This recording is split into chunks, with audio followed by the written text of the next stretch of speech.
be thankful. Be thankful for today.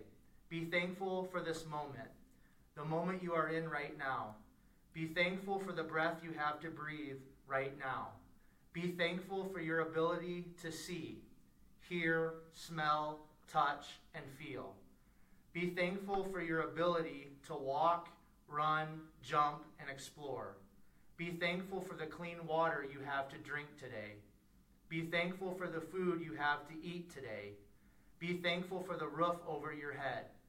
Be thankful for the heat at night, the cool air during summer.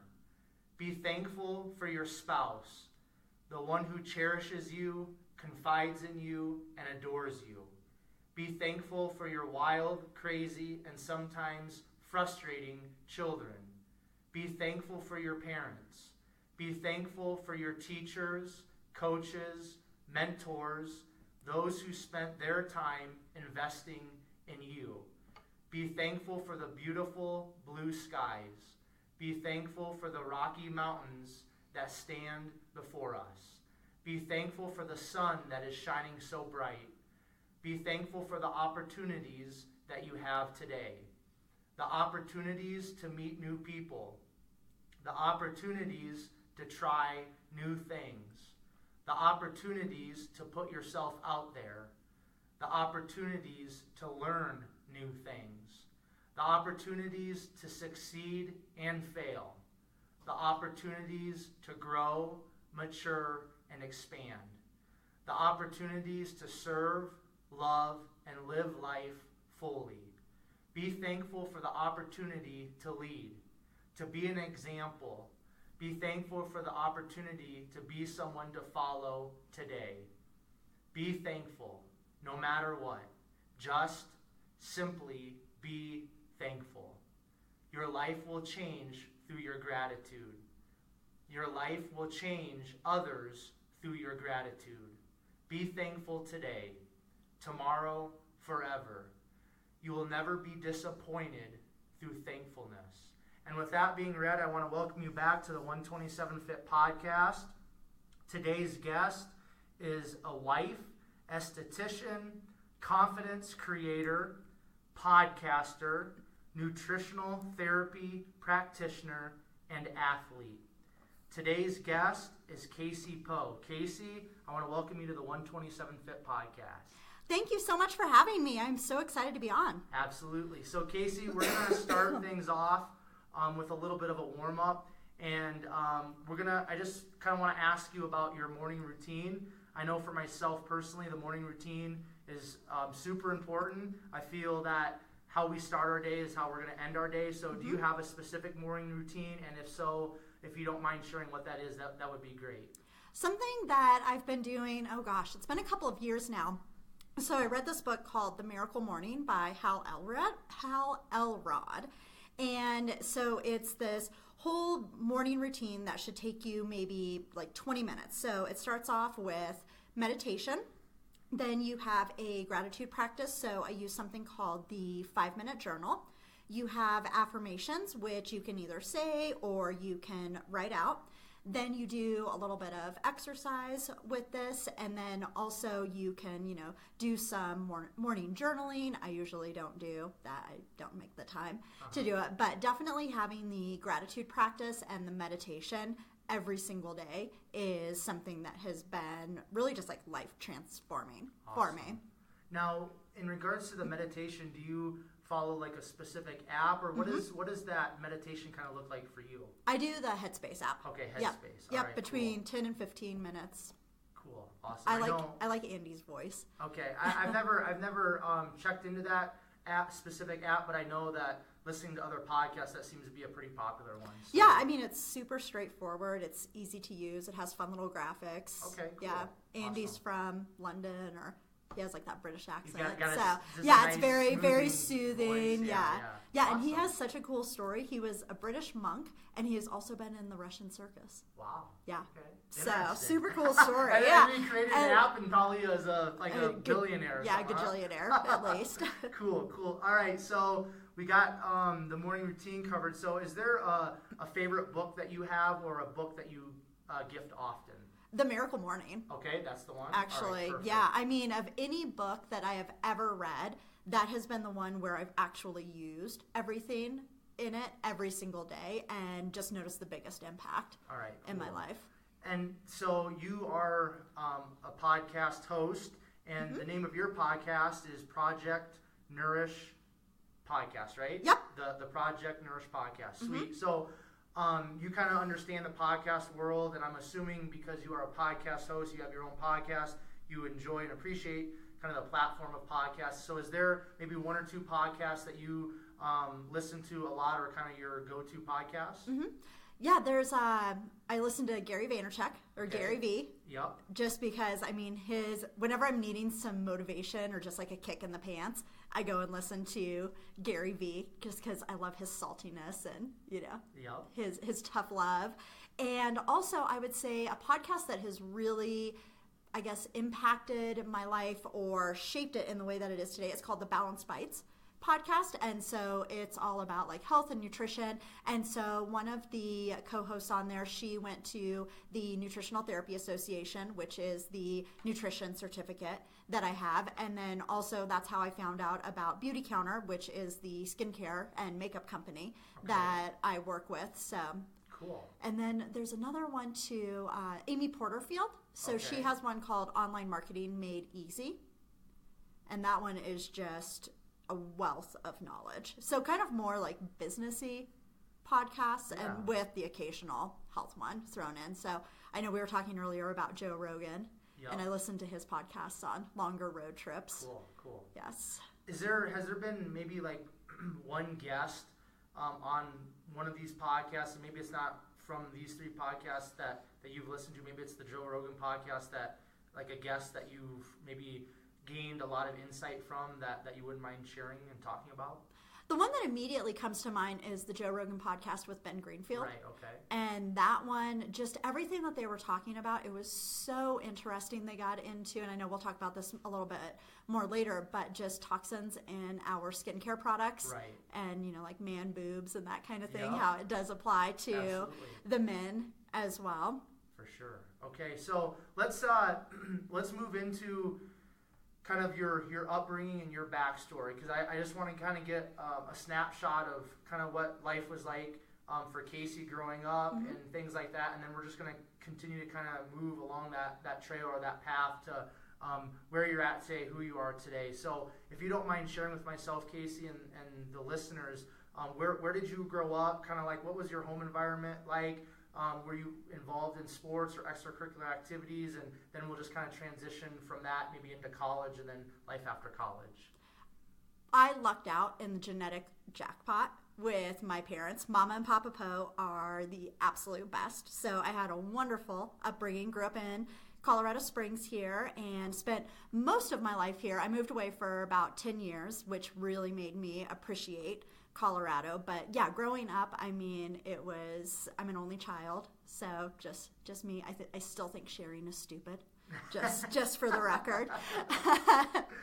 But yeah, I was always really involved in sports. I grew up swimming, volleyball, and then in high school, I actually picked up golf because our next door neighbors, so my parents live on 5 acres, and our next door neighbors had a little golf course set up in their yard. So I just grabbed a golf club, and I was like, oh my gosh, this is actually a lot of fun. And I picked it up pretty quick. So I played golf in high school, and then when I got into college, that's when I got into more of the outdoorsy stuff and started rock climbing, got way more into hiking, hiked part of the Appalachian Trail, and yeah, that's really been, I guess a huge way for me to gain confidence as well as just making friends. So when I lived in Dallas, I was part of a triathlon team, and those girls are still my best friends. Sure. We've been in each other's weddings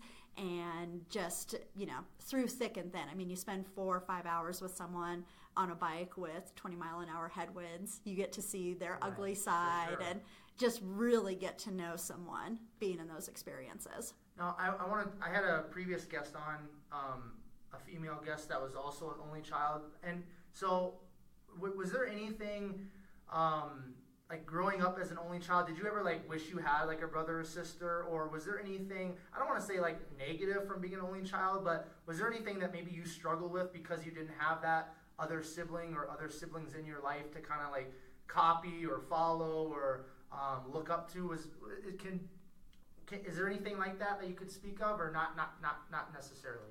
I remember one time thinking, oh, it'd be kind of cool to have an older brother. And then I quickly got over that. You're like, hey, I got it pretty good right now. So yes, but I think it was kind of cool because, my parents took me everywhere with them. So I was always having conversations with adults. And I think it's just made me incredibly outgoing. Absolutely. And so I'll talk to anybody.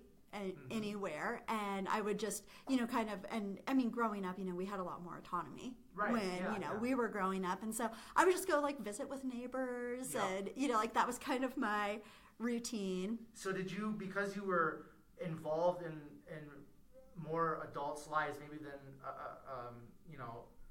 kids and that maybe have siblings that are around and they're interacting with the younger kids and their siblings and stuff like that, but because you were with your parents a lot and they took you everywhere and you had that interaction with more than just your parents, other adults, did that make you kind of grow up a little bit faster and always kind of have that more maturity than the other kids, or not per se? Yes. Okay. Absolutely. Okay. Yeah, people have always thought that I was older than what I really was. Not because of the way I look, because I'm an esthetician, but no, more just kind of like the maturity level. And, I would see my friends that had siblings and they always fought, and their siblings stole their stuff, and they hit them. I was like, this seems like a really bad deal over here. Like, I don't.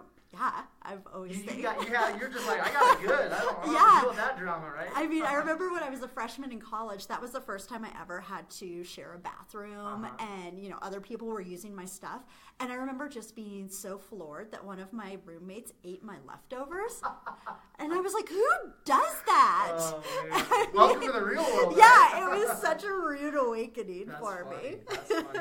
So only child. Great upbringing through high school, and you were involved in sports. Were you involved in like music or acting or anything growing up, or was it just kind of the extracurricular activities were more like the sports and stuff like that? I played the piano. Okay. And I'd say I was pretty mediocre at it. I'd never practiced except for like lessons. Yeah. And then I did play the xylophone in the jazz band. That's pretty cool. In middle school, so I don't think I even know what that is. What it's is like it? the thing that you hit, like it kind of looks like a piano, but you have I think my nephew he did that.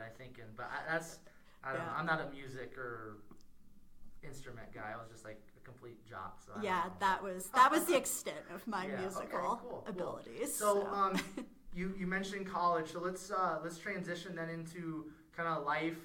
After high school, post high school, if you don't mind sharing, where did you go to college? What did you study? And if you don't mind sharing, Casey, maybe just like one lesson from those college years that you learned that is still applicable for your life today, that you kind of hold on to from those years in your late teens, early 20s.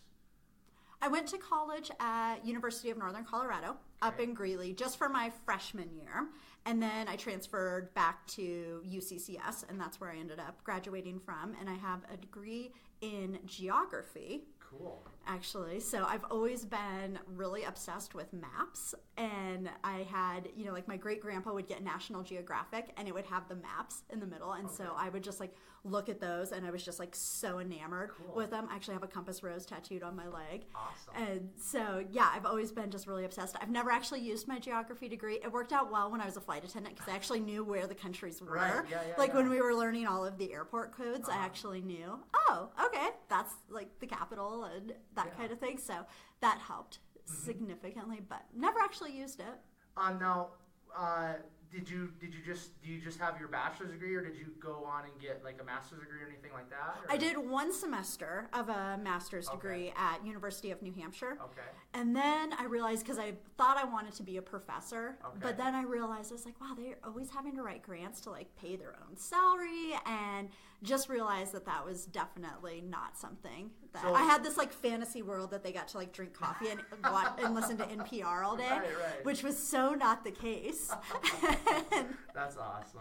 Yeah. Okay, so you got your degree in geography. Now, like when you were in college and you were getting this degree, obviously you got the degree because you had some sort of interest in geography and different places, maybe exploration and stuff like that. So did you ever have any opportunities like within college to do like an internship or be involved in your degree, or was it just like how did that work where you got this degree and then you've never really used your degree? Because for me personally, my bachelor's degree is exercise science, and I mean, to be quite honest, there's been very few jobs that I've had where my degree in exercise science carried any weight. I mean, so it's like, I mean, now that I'm a physical education teacher, obviously that's a huge thing, and done some personal training and stuff like that, but really my degree hasn't really paid its dividends. So for you, Casey, where was kind of the transition of like, hey, I'm going to get this degree, and maybe it was like, hey, you start off getting this degree and then you're like, well, I'm just going to stick it out and finish it just so I have a degree. So what does that look like for you? And then post-college, kind of where did your life take off from post-college and after college? Yeah, so with the degree, it was more about just getting the piece of paper. Okay, yeah. And I liked geography. I liked the maps. I liked being able to, we did like an orienteering class. And it was more just stuff that kind of interested me. And it wasn't, this is so bad to say, but it's the truth. It wasn't like the hardcore science where you're in labs and studying all night. And my degree is exercise science, and it's one of the easiest degrees they say to get. So hey, you gotta do what you gotta do. I enjoyed being able to rock climb and like go out with my friends and that kind of thing. So it was more about just getting the piece of paper, which is terrible to say, but you know. The truth is the truth, right? It's the truth, yes. And I totally forgot your other question. No, you're fine. So with getting your piece of paper signed, like after college, then what was kind of like, what direction did you take after college? Because I know before the podcast started, and I think you just mentioned a few minutes ago about being a flight attendant. So where does Casey go after college to pay the bills and things like that? I actually worked at Starbucks. Cool. Okay. Right after college. And then I had a job with a company that helped to clean up, so at gas stations, the gasoline is stored in underground containers, and those often leak. And then the gasoline sits on the top of the water table. So I worked for a company that helped to go in and clean up this gasoline that's sitting on top of the water table. So that one, I guess I kind of did use my degree a little bit with that, because we would go out and like collect water samples and that kind of thing. But then right after college, I went and spent a summer hiking a good chunk of the Appalachian Trail, which was really cool. And then I ended up working for the Appalachian Mountain Club at Pinkham Notch Visitor Center, which is at the base of Mount Washington in New Hampshire, which was actually probably my favorite job to date. Was that kind of like right after college?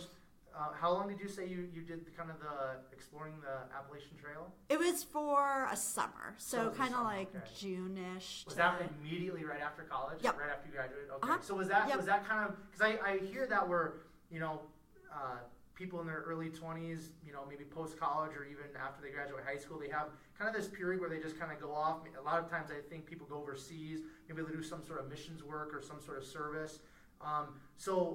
And I hear, it's people do it for different reasons, but for you personally, Casey, was it kind of like a period where you just went exploring just to kind of like see, the Appalachian Trail? Was it kind of to find yourself? What was kind of the impetus behind that summer after you graduated college? I thought it would be something cool to do. Okay. And I had a boyfriend at the time who was from New Hampshire and had also wanted to do the Appalachian Trail. So, yeah, it was more just like, okay, this will be something.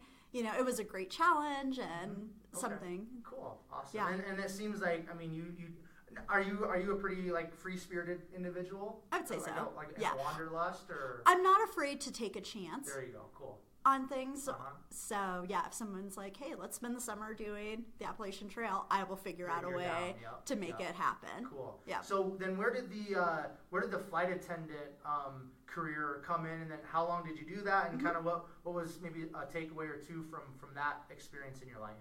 The flight attendant, let's see, I was 25 when I became a flight attendant, and it was just on a whim. Okay. I was driving back from Alamosa after collecting water samples. So I actually went back and worked for that company again to help clean up. And I was collecting water samples in Alamosa, which is the coldest place on earth when you're trying to collect water samples. It is freezing. It's like always the coldest place in Colorado. And so I was just like, oh my gosh, this is just not me right now. And so I was like, what do I like to do? And I was like, well, I like to travel, and it's kind of fun serving drinks. So and then I was like, maybe I should apply to be a flight attendant. So I just Googled real quick, like flight attendant jobs, and Delta happened to be hiring, and they hadn't hired in about 10 years. Right. So I applied online, and then I get a phone call, and they're like, hey, would you like to do a quick, phone interview? And so I'm at the other job, and I was like, sure, let me just step outside real quick. And so step outside, do the phone interview, and they said, okay, so we'd like you to come down to Atlanta to do the in-person interview. And so I think this was a Monday or a Tuesday. I flew down to Atlanta on Thursday and interviewed on Friday, and they tell you that day if you get the job. So that Friday, I knew I had gotten the job. Sweet. And then I went to Atlanta. I started 2 weeks later and went to Atlanta, stayed there for 6 weeks for training, and then got based in New York City. So to be a flight attendant, do you have to have any type of post-high school education? Or I don't think so. Gosh, it's been so long since I actually applied for the job. I don't think you had to have. No, you didn't have to have a college degree. So you just went through like a 6-week training program, and then you were on an airplane serving Sprite and all that? And it was a lot harder than I expected it to be, because so much of a flight attendant's job, like you barely learn how to serve drinks. Like they teach you that the last day of training, but it's so much safety. And I mean, we had to learn every single plane in the fleet and know where all of the emergency equipment is, how to evacuate the plane.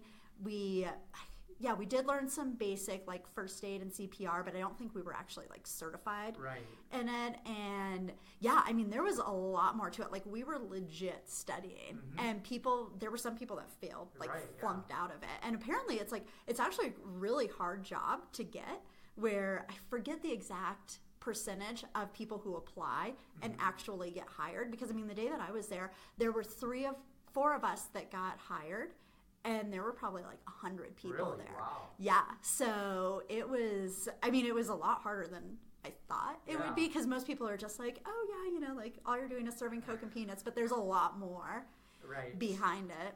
So how many years did you do the flight attendant job? Exactly 1 year. 1 year. And I was over it. It's very much a lifestyle job, and it is so not good for you. So I know we're going to talk more about sleep, but there would be weeks where, let's say Tuesday, I got in from a trip at 3 a.m. Thursday, I could be waking up at 3 a.m. to hit the next trip. So I ended up gaining 20 pounds. I mean, I was drinking a lot of alcohol at the time, so don't get me wrong. And, you're eating airplane food because you're really not making a whole lot of money. And, living in New York City, it's super expensive. And I was sick all the time. And, this is what actually led me into aesthetics, was I broke out the worst that I had ever broken out. And I had really bad acne in high school and everything. But then also I started getting psoriasis. And it was just because I had this, it was incredibly stressful living in New York, being a flight attendant, and then my health, just not taking care of myself, thinking, oh, I'm 25, I'm invincible, I can, be on 2 hours of sleep. And then also, the people are so mean. Be nice to your flight attendants. That is the lesson I want you guys to learn today, is be nice to your flight attendants. That's the takeaway from the podcast. I love it. Yes, where, by the end of it, someone would ring their call button, and I'd be like, what do you want? And I realized it's like, wow, this is so not me, because I love people, I love talking to people, and I am over you and your screaming kids in dirty diapers. So Okay, so you did that for a year, but so, and you mentioned it in there, and so let's just transition kind of into the health and the esthetician and being a nutritional therapy practitioner and all that type of stuff. So, and you again, you just said it. You said that's kind of where you maybe thought like, hey, this is gonna be a great opportunity, and then once you kind of get into the fire, it's like, this is definitely not what I want. You start having some health issues at 25, which is pretty young to start having, some major health issues. So that sounds like that was kind of just being in that fire and that job or career. That was kind of the impetus for you to start maybe looking into your health. So let's start unpacking, Casey, just kind of like the whole health thing, some of the steps that you started taking in regards to educating yourself about health, and before we go there, did you have any previous I don't want to say interaction, but any previous experience with health and nutrition, working out? What did that look like? And then let's just jump into kind of where you started to really research and study and get more educated with the health and the fitness and being an esthetician. So yeah, I mean, I guess I had always stayed in shape, just being an athlete. And it wasn't so much, oh, I'm going to the gym to work out. It's like, oh, I'm going to swim practice, or I'm going rock climbing, I'm going hiking, something like that. And I would do some weights, just to not get injured or be able to climb a harder route, that kind of thing. But what really, I guess, kind of spurred me in terms of nutrition and aesthetics, one of my roommates when I was a flight attendant was an esthetician. And so I had always thought that you only got facials from a massage therapist. I had no idea, and I just thought it was for the super rich. And, just so funny, she's like, no dude, it's, its own special career and that kind of thing. But, just to give you an example of how bad my nutrition was when I was a flight attendant, we would go to Dunkin' Donuts and get the biggest iced coffee with non-fat milk, of course, and put 7 Splendas in it. Yeah, because it tasted so gross with non-fat milk, but we were like, oh my gosh, we don't want the calories. Yeah, so it's healthier, right? It's yeah, healthier. and then we'll put 7 Splendas in it, so it's no wonder why. Put some fake sugar in there. And yeah, and this will be, totally bomb-proof. Yeah. And so, that was really, and there was one moment when, so I had psoriasis really bad on my legs, and so I'd wear black pantyhose to attempt to cover it up, but it totally couldn't. What's psoriasis? Is that some sort of outbreak of the skin or something? It is, yeah. Okay. So it's actually an autoimmune condition, and it's typically spurred by some kind of really stressful event. Okay. So, it can actually be, there's good stress and bad stress. Correct. So it's okay, it's super exciting moving to New York City and being a flight attendant. We lived in a hotel for 6 weeks. Just all of these things, they're good and it's fun, but it's also incredibly stressful at the same time. So that kind of triggered whatever, genetically I have, where the psoriasis kicked up. And so basically it's an overproduction of skin cells where they're just multiplying way faster than they can shed off. So you end up with kind of it's red, just dry patches that kind of look like little plaquey things. So yeah.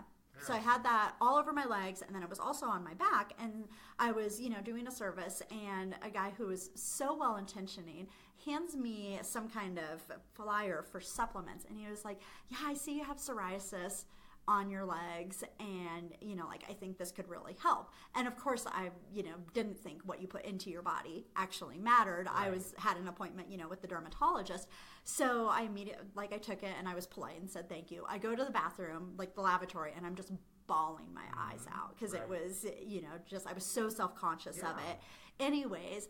And then I just went to the dermatologist and walked out with a couple of prescriptions and got it cleared up. But now I know if I start seeing some psoriasis patches, I'm like, okay, what are you're not doing something right at the moment. So you've either had, too much wine, or, you're not meditating, maybe you've had too much dairy or gluten, something isn't right internally at that point. So you have this psoriasis and stuff, and that was kind of the catalyst that maybe started to get you to, well, you said you went to the dermatologist and took some medication. So did that clear up the psoriasis, and kind of what does that look like then? So if it did you kind of just keep going down that same path, and then, but where did you really say, okay, I got to start digging into like nutrition and finding out, you know, the foods that are causing this or the foods that are causing outbreaks in other areas, things like that. Where did you just start really diving into nutrition and health and like I've got to do something besides taking this medication? It wasn't actually until years later that actually, so I went to aesthetic school, became a licensed esthetician, and ended up with the worst skin I've ever had in my life, just because your skin does not like getting a facial every single day. And it was when I lived in Dallas, and I was actually getting ready for the Hy-Vee National Triathlon Championships, and I did a Whole30 with some other triathlete friends, because they were like, oh, it'll help you lose some weight, which was, you know, my whole reasoning, because I was like, oh, I'm going into my A race. It'll, you know, be beneficial to be a couple of pounds lighter. So I did this Whole30 leading up to this triathlon, and it was the first time that my skin was just like totally clear and radiant. And I realized, I was like, oh my gosh, like maybe there is something to this, like what you put in your face shows up on your face. And just learning more about paleo and just kind of doing a deep dive into that. And so that's when I found the Balance Bites podcast and found out about the Nutritional Therapy Association and that nutrition certification. And it took me a couple of years before I finally did the dive into going to school. But during that time when I was working with my clients and we were talking about skin, I was treating their skin topically, but I found that I was talking to them a lot more about their diet. So if they had acne, I was like, hey, why don't you try cutting out dairy for a couple of weeks and just see what happens? And so many people were just blown away at how clear their skin looked, how much better they felt. And I was just, you know, instantly like such a trusted resource to them. And I'm like, all I told you to do was stop eating dairy, but but you know, but it's honestly, like, though, a lot of times in life, it just goes back to just the simplicity and the basics of kind of like where we came from. Like, if you just keep things simple in life, whether it's your eating, movement, you know, I'm sure we're gonna get to in a minute, like your beauty care, all that. If you just keep it basic and simple, like that's all you need. You know, right? So okay, so let's talk about you being an esthetician. Now, in full transparency, I had to Google that word this morning when I was doing a little bit of research for the podcast on you. I was like, and I didn't even know how to pronounce it right, because I went through the little lineup, said it wrong. You're like, oh, it's actually pronounced this way. So full transparency, I couldn't pronounce the word correctly. I had to Google it this morning, find out what it was, because I have no clue. So for some of the listeners that are in the same boat as me and like absolutely don't know what an esthetician is, why don't you just, you know, in a few words, simply just share what that is, and then kind of like whatever you want to expound on that, and then let's get into kind of the toxins and kind of just like that whole health care, beauty for females and that aspect. I'm just going to completely turn it over to you. You take it for the next 5-10 minutes. Share whatever you want to share, because I have no clue. Okay. Okay, so short answer, an esthetician is a professional pimple popper. Okay. That is the short answer for it. But longer answer, so estheticians can do a wide range of things. So you can work in a medical setting with a dermatologist, where you're going to be doing things like more like deeper chemical peels and more kind of like medically, I guess, derived treatments. Okay. You can own a brick and mortar spa, which is what I had in Dallas, where I was doing facials, where we put some steam on, we do a couple of treatment masks. I will do extractions, which is the fancy word for popping pimples or getting out blackheads. Right. You can do waxing, which I was not a huge fan of, but yeah, there's all kinds of different skin treatments. So, you know, I look at it like it's just kind of part of your maintenance plan. So just like, you know, we should be getting a massage if we're athletes, or acupuncture, or just something to enhance our body's natural processes. So our skin naturally sheds every 28 to 32 days. So basically it's like once a month we have an entirely new layer of skin.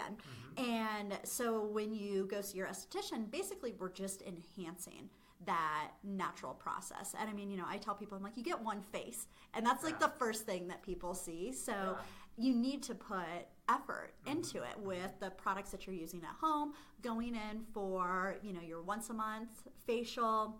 And also, I mean, it goes so much into your confidence as well. So I've had clients, one in particular, I can remember, she was VP at Goldman Sachs, and we did a treatment on her, and the next day I get this amazing text message from her, and she said, I had a meeting with, I don't even remember who, it was like some big wigs, and she said, I walked in with so much confidence, and I owned that room because I knew my face. And my skin was just glowing.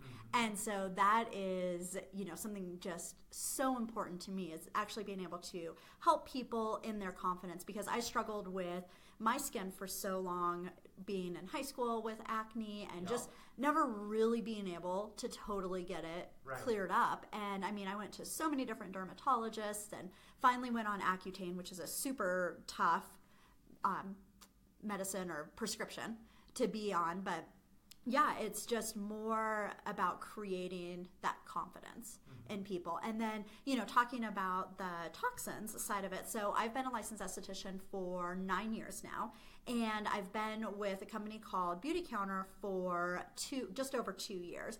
And Beauty Counter's mission is to get safer products into the hands of everyone. So what they have done is combine very safe ingredients, but are very high performing at the same time. So for a long time in the industry, there was a gap in the market. So you had really high performing that was using just toxic ingredients, but they worked and you looked really good. Or you had the more kind of like organic, natural, like super hippie stuff that it was, crunchy and made you feel good, but it really was not doing much for your skin. So Beauty Counter came together and meshed those two worlds to create higher performing, very safe products.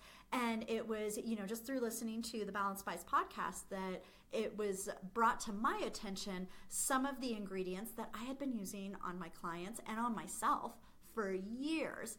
And just knowing, okay, some of these ingredients are hormone disrupting, potentially carcinogenic. And I was just like, oh my gosh, you don't know what you don't know. So I did lose some sleep over it, but then I was like, okay, I didn't know, but now I know better. I mean, I did avoid, so there's a couple of ingredients. Number one is parabens, and those are a preservative. So those are hormone disrupting. They've actually been found in breast cancer tissue. And another big one to avoid is fragrance. And the reason why we want to avoid fragrance is because it's actually considered a trade secret. So companies do not have to disclose what makes up that word. So they can hide up to 3,000 different ingredients within that word, fragrance. And again, it could be hormone disrupting. I had always avoided it because a lot of people have sensitivities to it.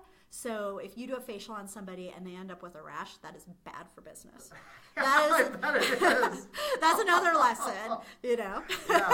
Facial with a rash equals bad for business. It's like going to get your hair cut and they leave like a chunk of hair or yes, exactly. One side's up, one side's down. So right. Yeah. I can understand that one for sure. Yeah. So, and then the third ingredient would be phthalates, and again, these are going to be hormone disrupting. Good luck spelling that one.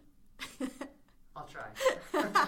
Now, you're pretty close, actually. Now, really quickly, not to interrupt, but these are things I know, like, before we started the podcast, I told you that I get very specific body wash and shampoo, and I know that, like, the phthalates, the parabens, for sure, those are, like, the type of shampoo and body wash that I get, they say phthalate-free, paraben-free, so these things that disrupt our hormones are not only found in, like, the skincare and the facial type stuff that you deal with, but these are also found in like our body washes and our shampoos and soap products. Probably even like our hand soap. Is that correct? Yep, absolutely. Okay. Yep. Okay. So it's a bigger issue with the whole personal care product industry. So anything that you are actually putting onto your skin, also your toothpaste, you need to look for some of these ingredients in your toothpaste as well. So which products are you using? I'm so curious. I honestly, off the top of my head, I just go to like Natural Grocers or one of the and health you just places grab one of those. Yeah. Actually, well, even King Soopers now, they have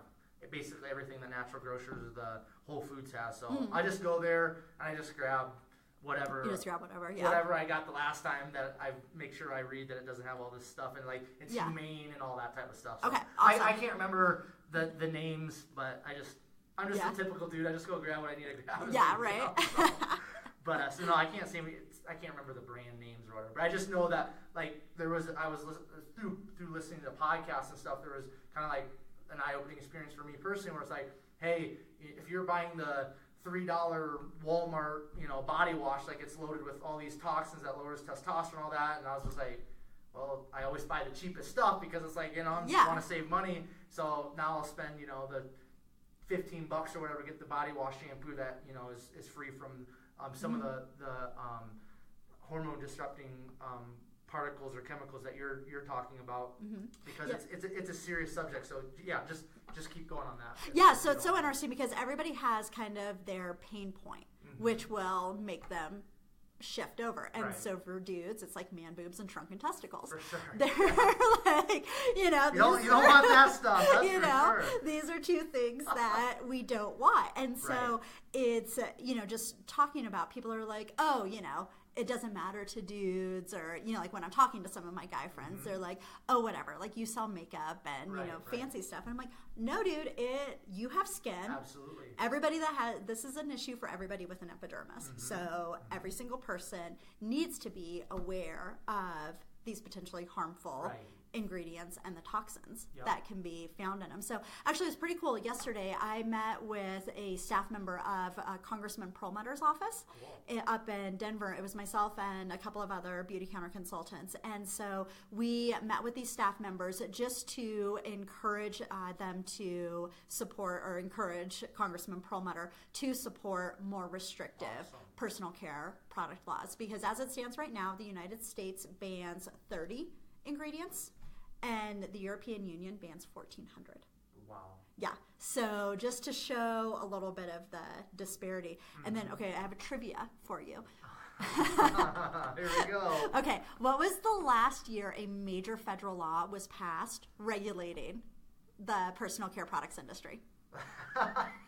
I will just say 1974.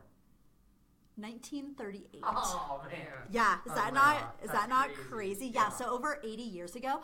To put it in perspective, like Hitler was just getting going. Right, yeah. Yeah. It's crazy. And I mean, that seems so long ago. You're like, dude, like that's way before our time, right? Like that's history book stuff. So. Yeah, like it's so crazy to think about. But that was the last year that a major federal law was passed in the industry. So yeah, that's why it's so important for people to be very educated consumers and just know, okay, I need to go, just like you're doing, going to natural grocers and making sure that you are purchasing these products. Right. And for the listener out there, I know for me it's like I can go to Walmart and I can get, I get combined shampoo, body wash, just because like why am I going to have two bottles when I can have one? But anyways, my point is you can go to Walmart, you can go to natural grocers, or not natural grocers, but I mean King Soopers, one of these big grocery stores that has kind of everything, and you can spend literally you can get shampoo, body wash for like $3, or you can go to somewhere, again, King Soopers, natural grocers, Whole Foods, and get one of the shampoos, body washes, skincare type stuff there that doesn't have all of these hormone disrupting not products, but ingredients, you're going to spend quite a bit more money. But it's just like everything else, and we're going to get into nutrition here in a little bit. It's like you can get, the non-organic stuff, or you can go and get the non-GMO organic stuff. Yes, you're overall probably going to spend some more money, but you guys have to remember that it's about your health. You're investing in your health. If you invest in your health today, then in the long run, it's going to be a lot cheaper if you invest in your health now, as opposed to when you get older, you have to start going to the doctor more, all these medical bills start racking up, and then it's just crazy. So invest in your health today, spend a little bit more money today on your health through these products, through the food you eat and things of that nature, and you will definitely reap the benefits, because we reap what we sow. So, Casey, so with the facials and being an esthetician, and you said like the phthalates, the parabens, fragrance. Are there any other ingredients that the listeners should look for in their beauty care products to kind of avoid besides those three? Yeah, definitely. I want to back up just a little bit, and I'm going to take you on every sales call with me after that little rant about spending more. Yeah. Perfect. Because it's so true. It's you make the investment now so you don't have to make the investment later on. And why wouldn't you want to feel and look your best at every stage for sure in life versus saving a little bit on the least expensive stuff? And I think it's one of those things that people, they truly just don't know. Yep. And that's where we come in with education. So oh gosh, I totally forgot your question. So again, we got the phthalates, parabens. Oh yeah, other ingredients. Yeah. I would say sodium lauryl sulfate, or SLS for short. And so what this ingredient does is it actually helps things kind of foam up. So it's often found in like shampoo or toothpaste. And this one in lab rats, it has been shown to give cancer. So, of course, they're not going to do a study on humans with it. Right. And it was high amounts, but there's alternative ingredients for it. So absolutely. I would avoid that one. And then also an ingredient that I would say to avoid, because we are getting into the summertime season, since it's officially spring now, is oxybenzone. And this is often found in sunscreens. And so again, this one is going to be hormone disrupting. It can also be skin irritating. So I often hear from people, they're like, I know I should be wearing sunscreen, but every time I put it on, I get kind of like a redness or like these little bumps. And then oxybenzone is actually killing the coral reefs as well. Okay. So with that one, you're not only saving your health, but you're also saving the coral reefs as well. So you get like double karma points with that one. Now, what's when I look at like my shampoo, body wash, and it says like animal, I think it says something like animal tested free or something like that. What does that mean? Like, yeah, so do you there's kind of know a little bit about that? There's so many loopholes in animal testing, and you can say a company is like, oh no, we don't test on animals. But what they will do is actually hire a third-party company to test certain ingredients. So it's kind of like, oh, well, my hands are clean from doing this. So you want to have a company that when you are reading their website, that it's, we do not test on animals, nor do we hire anyone. And there's also a loophole. If a product is sold in mainland China, it has to be tested on animals. So some companies you will see, we do not condone animal testing except where required by law. Which means that they are freaking animal testing, but they're just saying like, oh no, we don't do it, but it's required by law there. Right. So they're still technically doing it. So this is actually called greenwashing. And it's where companies, they give off the impression that they're super like natural and organic and that they're not testing on animals, when that's so not the case. Because right now there's really no regulation. Anybody can slap on a label that says all natural, botanical, and there's no regulation when it gets down to it. They can just slap that on there. And with the animal testing piece of it as well, that they can make those claims. So that's called greenwashing. I won't mention any specific names, but yeah, there's a couple companies that if you ever watch my Instagram stories, I'll get pretty fired up about them. So listeners, if you want to learn more about greenwashing, go to Casey's Instagram and she'll give you the 411. Yes, don't listen in front of your kids though, because I get pretty fired up about. No, that's cool. That's passion is powerful. So. Yep. All right, so I want to ask, because I'm obviously a dude and I consider myself like a man's man, a dude's dude. I'm sure that you have some male clients, and so what is this whole esthetician and facials and all of that? Like, just talk a little bit about some of your male clients and what all that looks like for dudes, if you don't mind. Yeah, a lot of times the dudes will, a couple of instances. So number one is acne for guys, because it impacts guys just as much as it does girls. And guys don't have makeup. that they can cover it up. And so it definitely can impact their self-confidence as well. I have a friend who's a realtor, and, you know, I wasn't actually working with him, but he told me, he's like, yeah, my acne got so bad that sometimes I would cancel showings because I didn't have the confidence to go into that showing. And I knew I probably wouldn't sell the house because I wasn't feeling good about the way that I looked. And I mean, we're so judgy. It's, you know, those first impressions, they do matter. Absolutely. And, you know, so guys will come to me for that. And also, you know, they're scared about testosterone. And they'll be like, okay, you totally freaked me out with that article you shared. I like my dude's dude.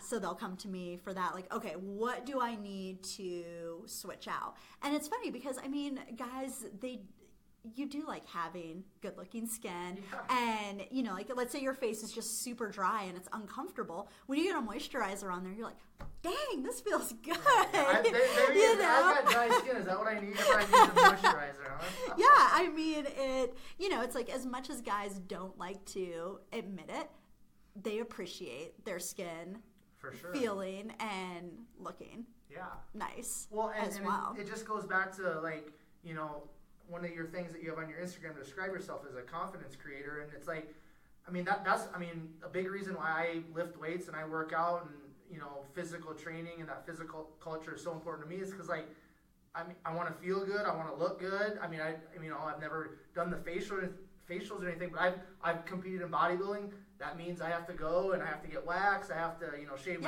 all my hair off, all that type of stuff. So it's like, I understand that world a little bit, but it all goes back to that confidence. It's like you're talking about, you know, this client of yours that's a realtor. I'm sure he's selling, you know, if it's the Denver area, high-end homes with people with a lot of money. It's like, I mean, you're basically, you walk into the room, it's like people, they see your face, they see your build, like that's the first impression. Like, that's your resume right there. And it's absolutely. Like, you can have, I mean, it's just like going back to like a personal trainer. Like, you can have the personal trainer that doesn't have the certificate and all the education, all that, but they've got the six-pack and they're jacked. Or you can have the personal trainer that's looks like they drink a 12-pack of beer every night, but they've got the degree, they got the education. Like, if you don't know nothing about fitness and health, who are you going to go to? You're going to go to the person that maybe doesn't have all of the knowledge, but they look the part, as opposed to the person that has all of the knowledge or a lot more knowledge that doesn't look the part. So it's like, that's where it's at. And it's like, for me, it's like confidence is everything. When I'm dialed in with my training, and I know that I look good in regards to my physique and all that, it's like, my confidence is like, it spills over into my life. Like, I know that, not how do I want to say this? I know that I have a leg up on a lot of other people because I'm taking care of my body, I'm eating the right things, I'm training, and that confidence is like, it beams from me, and it spills over to the rest of my life. So seems like it's the same thing. Like, for me, taking care of my body and stuff, it's the same thing with somebody like who goes get regular facials and taking care of their skin, right? Yeah, I mean, when you feel confident in the way that your face looks, or, you know, just even the clothes you wear, like when you have a rocking outfit on and you walk into a room, you know, like you have some killer heels on. I don't know what that is. That one I can't say I know about. But, you know, you walk into a room and you just own it. So it was interesting. I had the really cool opportunity to lead a workshop at a TEDx conference in Dallas. And I was talking about safer skincare as well as nutrition. So basically like feeding your skin. And so one of the first opening questions, I had everybody break up into groups. And I said, what do you do to feel more confident when you walk into a room? And it was such a variety of answers, like listening to a favorite song that they have that just really pumps them up. One girl who is actually very introverted, she said, I always bring a book with me because then I don't have to talk to other people necessarily, but it's also a good conversation starter. People will ask, oh, what are you reading? Yeah. And so it gives her that confidence where she's not trying to, you know, figure out what to do. Mine was I put lipstick on before. That's awesome. Good stuff. But again, it's like, you know, I hear people, you know, talk about, you know, I'm comfortable in my skin in the sense of like, you know, they're, you know, 50 pounds overweight and all that stuff. And I just always go back to like, I don't think so. I don't understand. But are you really? Are you really? Because like if you've always been overweight, then that's all you know. You don't know what it is to be, you know, thinner and all that stuff. So like, but I just, the whole confidence thing, if I could just speak to the listeners, like taking care of your skin, taking care of your physique or your physical features through like the physical training, you know, taking care of your health in regards to like sleep and nutrition, like that will build your confidence. And I understand for, you know, working out and doing all this health stuff isn't for everybody. But again, if listeners, if you could take away one thing from this podcast, is just invest in your health and yourself right now so that you can live a longer, more enjoyable life. And for the moms and dads out there, one thing I like to tell parents is like, if they don't like working out, they don't like kind of all that taking, you know, all these steps to be healthier, is like, don't do it for yourself, then do it for your kids, do it for your grandkids. If you can kind of refocus that and say, hey, you know what, this isn't my thing, but I want to live until I'm 80 years old. I want to see my grandkids graduate from high school and all that. Don't do it for yourself, then do it for your family. Do it for your kids right now. Do it for your future grandkids. You know, just have that heart of like, hey, I'm going to do this, whatever it takes, spend whatever money I have to spend to invest in myself. But in investing yourself, you're actually investing in your family and in the future of the generations of your family to come. So let's, Casey, transition a little bit here. We've already been going for 55 minutes, which that's crazy. Time flies when you're having fun. But I want to touch on a little bit of the nutrition aspect of things, because I know with like the acne, all the different skin things that are out there, the gut health, all this type of stuff, a lot of it, if not all of it, goes back to what we're putting into our body. So if you just want to touch on the importance of nutrition for your skin health and, you know, like kind of your gut health and your overall health, that would be awesome. Part of my nutrition training is really focused on a whole foods, nutrient-dense diet. So it's not necessarily, I mean, I definitely believe in supplementation and using that, but for the most part, it is using your food as your fuel and also, you know, kind of like your pharmacy, but spelled with an F, like F-A-R. Yeah. So, you know, especially when it comes to your skin health and just overall health, let me back up. So I'm an instructor for a program called Restart, which is a 5-week program where we have a 3-week sugar detox built into it. And during this program, so the first week is all about preparation. So how to clean out your pantry. There's a list of foods that are, you know, like quote unquote allowed. So our foods to eat and our foods that we are wanting to avoid. So those foods that are to avoid, these are all going to be very highly inflammatory foods. Basically, they are stealing nutrients from your body. So you can think of foods on these 2 lists.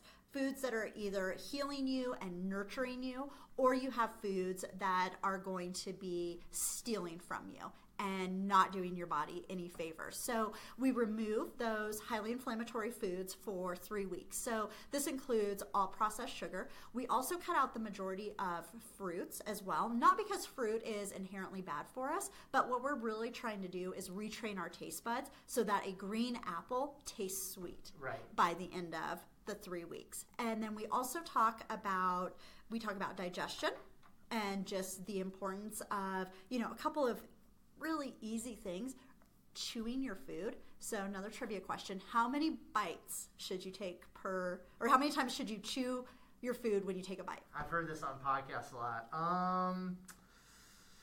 50? Oh, not that many. 20. 20. I don't know.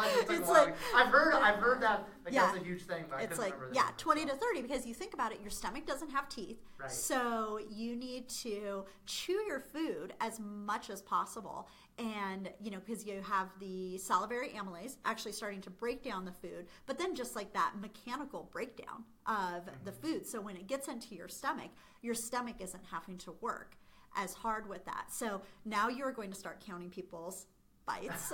It's just going to be a side effect of it. You're going to be like, oh my gosh, that person only chewed 4 times. And you're going to like start twitching. So you're welcome for that new habit. There we go. We also talk about blood sugar regulation because people don't understand necessarily why they are having some of their sugar cravings. And they may think, oh my gosh, it's just because I don't have the willpower, when in actuality, they just have an overgrowth of yeast. And it's actually like that yeast that is craving the sugar. Or it could be something not even to do with that. It's just that they hate their job or they're incredibly bored. And 3 o'clock in the afternoon, they're going to go get some trail mix because they're so bored. We also talk about fats, which after the whole non-fat, low-fat diet for so long, people are incredibly confused. And when I tell them, yes, you can have butter, again, I am just like a goddess in their eyes. And, you know, I'm like, yes, eat the whole egg and have it in some butter and you are going to be A-okay. Absolutely. And then the 5th week is basically how to move forward with this. Because this 3-week detox, I mean, it's pretty restrictive and it makes it hard to go to, you know, anything social or, you know, that kind of thing. But just moving forward and really applying like the 80-20 principle. From there, where you're like, okay, I'm going to plan out this week. I'm going to happy hour, so I know I'll have a couple of drinks there and maybe something, you know, like not nourishing, but I'm going to get right back on track. And one of my favorite analogies to give people is, let's say you do have a slip up and you're not going to, then a lot of times people are like, oh, well, I already had a donut for breakfast. My day is ruined. I might as well have Coke and pizza for lunch and then go out for like chips and margaritas later on. We want to think about our bodies like we treat our phones. So if you crack your phone, are you going to go like run over it with your car because you cracked it? No. You're going to like baby that phone and be like, oh my gosh, I'm so sorry I cracked you. Right. And you're going to get it fixed immediately. Like think of your body like your phone and you're going to take so much better care of yourself. So really through that program, it's amazing to see just when you're giving your body the nutrients that it really needs, how much just everything improves. So your sleep, your skin is more glowing. A lot of times people talk about brain fog going away, so they're so much more productive at work. So talking about, you know, your return on investment, okay, yes, I am spending more on, you know, food, whatever, but at the end of the day, I am so much more productive in my business, at work, that it makes up for it. Yeah, so there's a return in that investment. Absolutely. Okay, so nutrition for like, you know, the skin health and everything, nutrition, if somebody's out there that, you know, is struggling with the acne, struggling with different breakouts and things of that nature, you know, yeah, you can change your, like the products that you're using, but would you say to even go beyond that and to go deeper, they need to start looking at the foods that they're putting into their body to really long-term, health-wise, take care of their skin? Yes. Okay. I mean, I have people ask me all the time, like, hey, I'm really breaking out or I have this going on. I make them do something nutritionally for 2 weeks before I give them any skincare recommendations. Awesome. Love that. So, you know, perfect example, I just had a girl reach out to me because her skin, she was getting like dry acne. And I said, okay, I want you to cut out dairy for 2 weeks.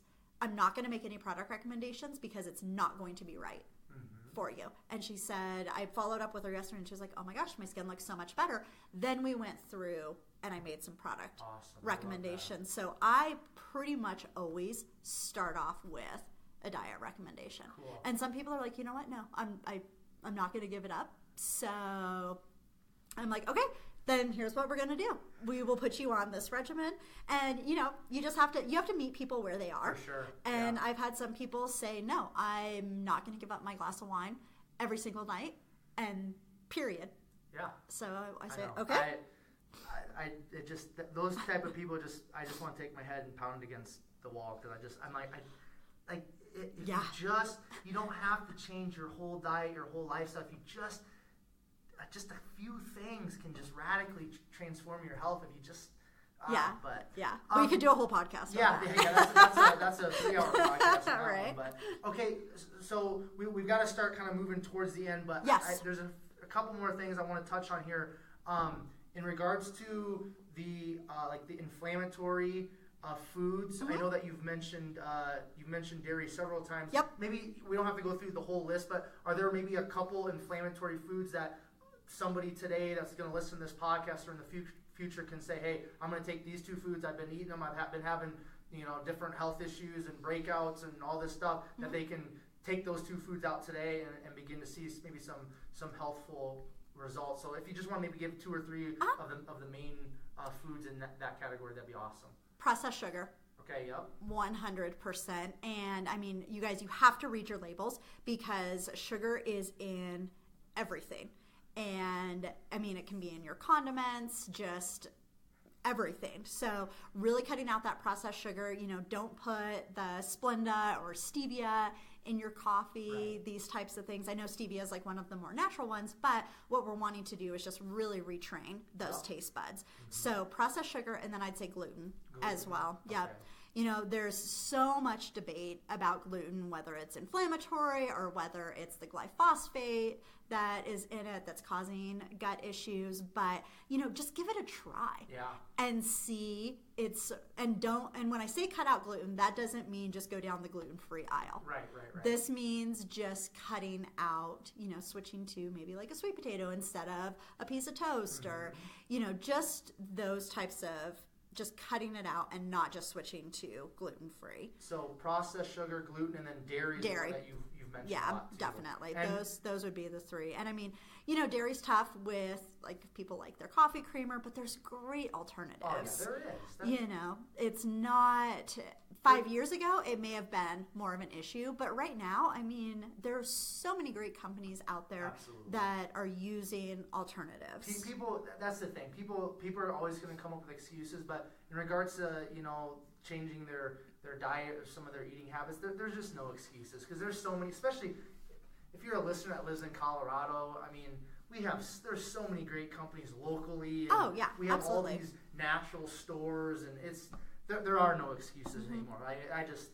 People are always going to have excuses, but if you really want, to change your diet and your health, there's just really no excuses. The information's out there. The companies are out there for alternatives. It's amazing. So it's because you don't want to. Exactly. That's the bottom line. Yeah. And those people that don't want to change now, they're gonna, like I just said earlier, you reap what you sow. So if you don't want to invest in your health, invest in your family, and things of that nature right now, you will reap what you're sowing right now, and you will not live the full life that you could have possibly lived. So, yeah, and you're going to look back when you're 60 and you think, dang, I really should have cared at 40 what I was doing. Yep. And just to touch on really quickly the gluten thing, I've had a lot of we have hereditary gut issues in my family, and I've always had struggle with constipation and loose stools throughout just growing up, 20s, all that type of stuff. And then, just as I've gotten older, I've seemed like I've gotten more sensitive to foods. And so I've kind of gone the route of, cutting out gluten. And I've seen some pretty amazing results with just, the regularity and bowel movements, not having the gurgly and constipation. For me personally, all I can speak of, because when the whole gluten-free craze took off, 5-10 years ago, something like that. Yeah. I just rolled my eyes as this is just another, health, fitness, nutrition thing that people are going to make a bunch of money off of, which they have. But there is something to it. I mean, like you said, you don't have to go down and get everything gluten-free and all that, but just, being more cognizant of gluten, just like sugar is in almost everything. When you go to a restaurant and eat, there's gluten in different products, the foods, it's just crazy. So for me personally, I can speak on that and say I've seen some great health benefits, and just with my gut and stuff through cutting out gluten for the most part. And then if I go and if I have a refeed or a reset meal, I kind of like to call it, and it's gluten in it, then I feel the effects of it the next day. I get more inflamed, my puffy. It's crazy, right? How and that's the thing that I always describe to people. I say, you don't understand it until you've experienced it. But when you cut these foods out, you feel less inflamed. Yep. And I have people tell me, they're like, I feel like I've just shrunk. Absolutely. But in a good way. Right. Yep. And you can see it in their faces. I've had people do before and after pictures, and it's crazy, just the look in their face. Absolutely. Yep. Yeah. Okay, so let's see here. I want to, this is something that's always important for me, Casey, on the podcast, because it's an important aspect of people's lives, and that's, talking about marriage, and then, if my guests have a child or kids, the importance of that. And if you don't mind talking about just the importance of being married and just kind of what that has meant for you in your personal life, that would be awesome, because for me personally, I'm not married, but marriage is something that is very important to me, and I think it's something that can teach people a lot about themselves and a lot about other people, and there's a lot of growth and maturity from what I hear when somebody gets married and enters into that type of commitment for a lifetime. So what does marriage mean to you, and how has that really helped you grow and mature as a woman? Let's see. So I've only been married for 2 years. Okay. So definitely got married. I was 34, almost 35 when I got married. And, I had known my husband, Scott, for a number of years. We were on the same triathlon team together. Cool. So we knew each other as friends for years. And it's just really cool being in a relationship with someone that you knew as a friend first. So you really got to know them. You've been on those long, excruciating bike rides, and you get to see their true character. But it's, I'm so lucky and grateful that I found someone who very much evens me out, because I am very, very independent. I think that comes with being an only child. Yeah. But here's someone that, it used to drive me crazy, but he always opens the door for me. Getting into the car. And still sometimes I'm just like, we could save 15 seconds if you didn't open the car door.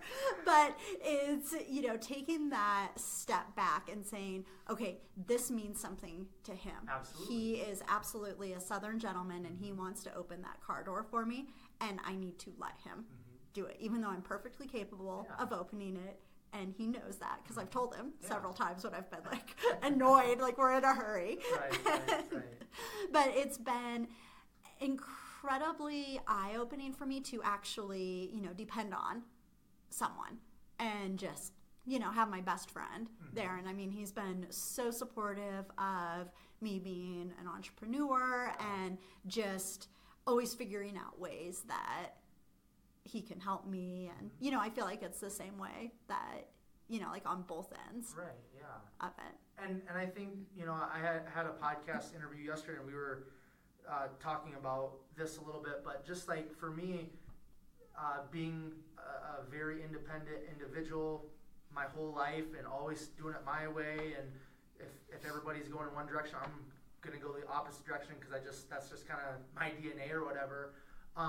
But now, I'll be 32 this year, and it's I'm to the point where it's okay, I've done it my way. I've had a lot of amazing experiences in life on my own, but now it's something that's in my heart where it's I want to share life with somebody. I want to share these life experiences with somebody else, because when you do it your way, it's and for when you're a single person, you're pretty selfish. Even if you're serving, even if you're involved in some sort of church ministry thing, and you are giving of your time and all that, you're still it's still just basically all about you. So for me, what I'm trying to say is I'm at the point where it's I want to serve somebody else. I want to invest in somebody else, and I want to share life with somebody and the experiences and do things with somebody else. Is that kind of maybe where you were at, maybe at a point in your life where it's hey, I've done my own thing, I know I can make it, but I would also like to open myself up and share life with somebody else? Is that kind of something that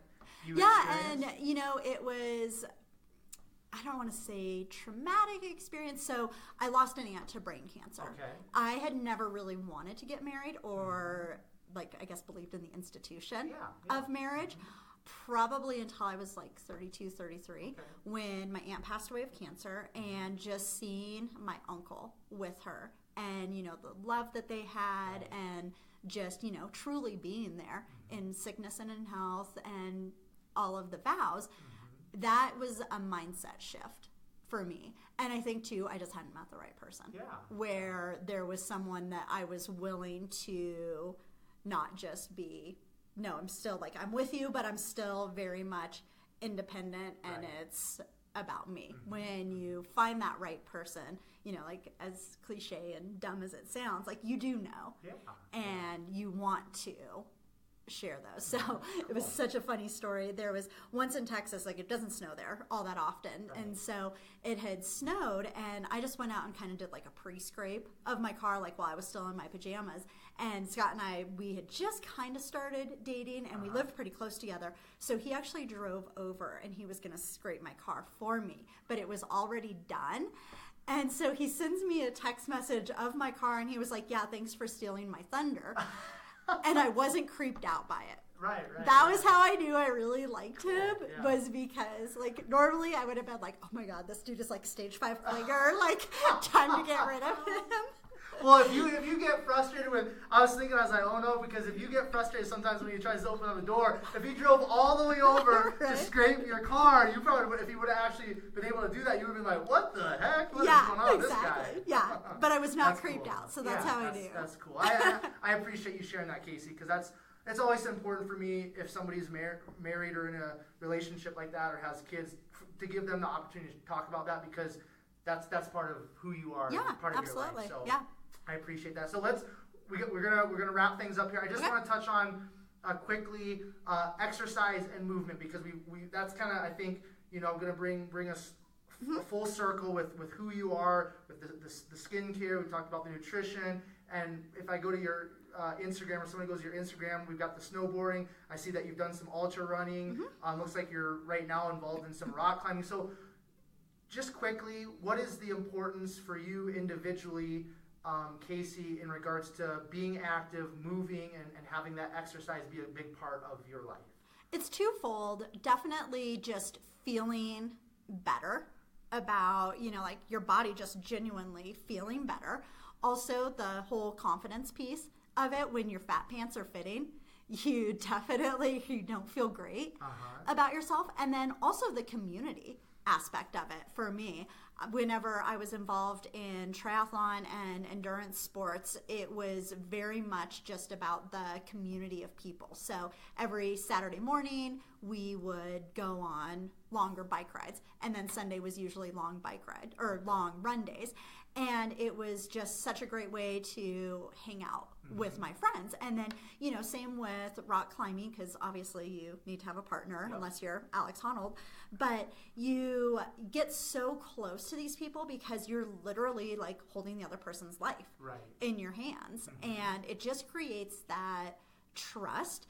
And also, it's just such a cool way. When I did my ultra marathon in Moab in November, such a cool way to see one of the most beautiful places that I've ever been. And everybody was so nice and friendly. I made so many great friends during the ultra, and it was just such an amazing day. So, I always see, any endurance athletes or any endurance athletics and rock climbing, all of these things are a great way to meet like-minded people. You're also pushing your body. And I'm a firm believer in getting uncomfortable every single day. And doing something that scares you. So the other night we took a lead rock climbing class. And so when you're on lead, there's a potential for you to fall a little bit further. So we climbed up and we got to a point where there's a bolt in the rock and it was about at our belly button. And then they're like, okay, now you fall.